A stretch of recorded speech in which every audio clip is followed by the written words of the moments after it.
दोस्तों, स्वागत है आपका देश और दुनिया की सबसे बड़ी और महत्वपूर्ण खबरों को जानने के लिए सब्सक्राइब कीजिए मोदी न्यूज 24 चैनल को। जी हां दोस्तों, आपको बता दें आज की बड़ी खबरों में वही बात करें। अगले खबर में लॉकडाउन में शराब की दुकान खुलते ही लग गई कई किलोमीटर की लंबी लाइनें।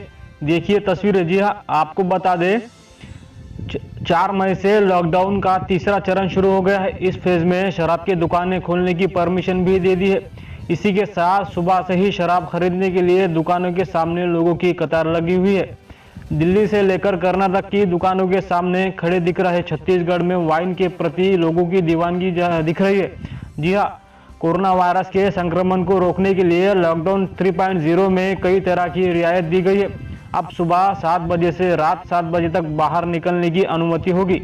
स्मार्टफोन में बगैर आरोग्य सेतु ऐप डाउनलोड किए बाहर निकलने पर लॉकडाउन का उल्लंघन माना जाएगा। जी हाँ, दरअसल कंटेनमेंट जोन में रियायत नहीं दी गई है, वहाँ पहले से ही नियम होंगे। इसके अलावा बाकी इलाकों में भी शराब की दुकानें खुली है। राजधानी दिल्ली में शराब की दुकानें खुलने के पहले ही लंबी लंबी लाइनें लग गई थी। जी हाँ, लोग घंटों कतार में खड़े हो गए। दिल्ली की झील चौक में भारी भीड़ की वजह से शराब की दुकानों को पुलिस ने बंद करवा दिया। जी हाँ, इस तरह शराब के लिए लंबी लंबी लाइन लगाना सोशल डिस्टेंसिंग की धज्जियां उड़ाने जैसा है। आपको बता दें, क्या इस तरह से हम हमारे देश को और हमें कोरोना मुक्त कर सकते हैं? क्या हम अपने देश को बचा सकते हैं? आप कमेंट में जरूर बताइएगा कि शराब की दुकानें खोलना सही होगा या गलत होगा। बढ़ते हैं अगली खबर की ओर। केंद्र सरकार का बड़ा ऐलान, अब सिर्फ इस श्रेणी में आने वाले प्रवासी ही जा सकते हैं। गृह मंत्रालय ने राज्य सरकार को दिए निर्देश। जी हाँ, आपको बता दें देश में कोरोना का कहर लगातार जारी है और इस वजह से देश में लॉकडाउन को 17 मई तक बढ़ा दिया है। लॉकडाउन के तीसरे चरण में राहत की खबर अब आई है, जब प्रवासी मजदूरों को आवाजाही की अनुमति दी गई है।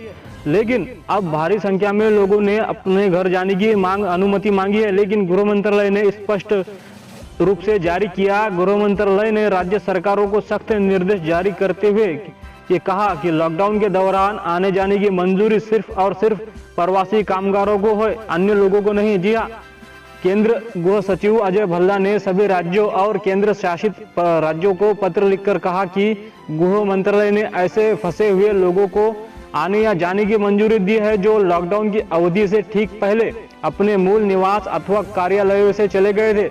आपको बता दें, लॉकडाउन के नियमों को चलते लोग अथवा वाहनों की आवाजाही पर लगी रोक के कारण अपने मूल निवासों अथवा कार्यालयों पर लौट नहीं पाए थे। जी हाँ, पत्र में कहा गया है कि आदेश में जो सुविधा दी गई है वो अत्यंत संकट में फंसे लोगों के लिए है, लेकिन ऐसी श्रेणी से लोग इसके दायरे में नहीं आते जो कामकाज के लिए अपने मूल स्थान से पहले से ही दूर और सुरक्षित है। पत्र में लिखा गया है कि संकट की घड़ी में बेवजह कोई भी लोग घर पर ना जाए। गृह मंत्रालय ने शुक्रवार को ट्रेनों और बसों के द्वारा उनके आने जाने की मंजूरी कुछ खास शर्तों पर दी है, जिसमें भेजने और गंतव्य वाले राज्यों की सहमति, सामाजिक दूरी के नियमों का पालन करना आदि शामिल है। आप किस राज्य में फंसे हुए हैं? आप अपना नाम और अपने जिले का नाम हमें कमेंट में लिख के बताइए।